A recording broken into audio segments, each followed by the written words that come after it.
If you're a writer, content creator, or some other type of storyteller and you're not using your environment for inspiration, are you good? So let me tell you a story. Last weekend, I was in New York City for a shoot. I was on the Q44 bus on my way back from Queens to the Bronx, and a fight broke out. A woman stumbled onto the bus, visibly upset, yelling at a man. She said he kicked her, she kicked him back, and then he pushed her. None of us saw the initial interaction, but we did see the aftermath of the woman being pushed onto the bus. So the two exchanged words, and then the man went to the back of the bus, and the woman followed him to the back. Things seemed to settle down. The bus kept moving, but about 10 minutes later, all hell broke loose. I look up, and I hear a commotion in the front of the bus and also in the back of the bus. In the front of the bus was the woman that got pushed. She was demanding that the man get off of the bus and that the bus was not going to go anywhere until he did.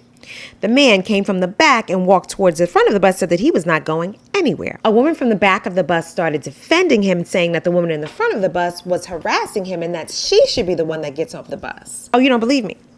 Okay, watch this. I'm first and I push you, that's it. I'm fucking crazy, get off the bus.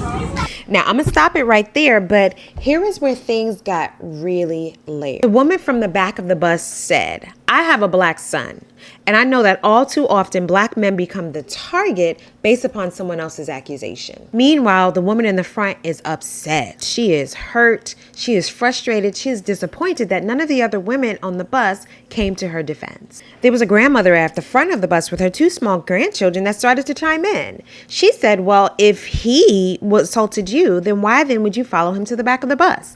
Why didn't you come to the front of the bus? Why didn't you talk to the bus driver? Why didn't you call the police? Why did you wait all this time and spend time in the back yelling at him, antagonizing him, and recording him if you felt like you were at risk? Now, why am I telling you all of this?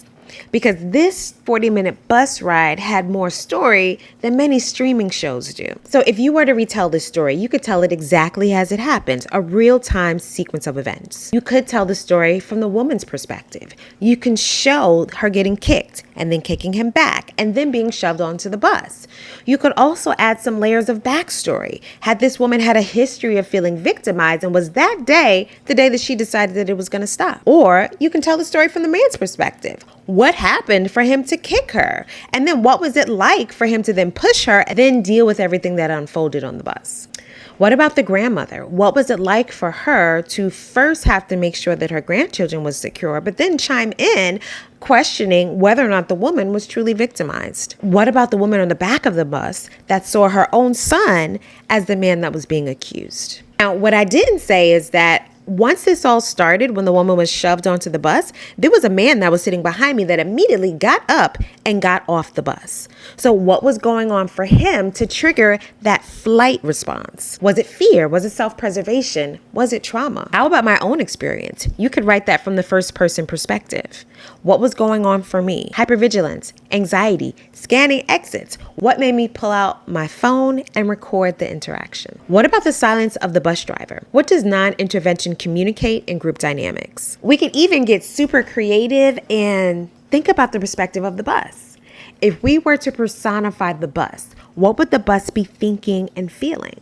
Because think about the thousands of stories that the bus witnesses that go untold. Was the bus frustrated, annoyed, over it? Or was the bus relieved that it wasn't a subway train? Because we know a lot goes on in New York City subways. Or we could reframe the story from the central psychological tension. What happens when collective perception is split and no one agrees on who the victim is? As a psychologist and a storyteller, I want you to pay attention to your environment. First for safety, but also for story. Human behavior, perception, trauma, power, identity, it all unfolds in everyday life. So, what stories did I miss? What perspectives would you explore? Drop them in the comments and let me know how you are finding stories in everyday life. I'm Dr. Jasmine Ross, and you can find me at the intersection of storytelling, psychology, and entertainment. Thank you, and be well.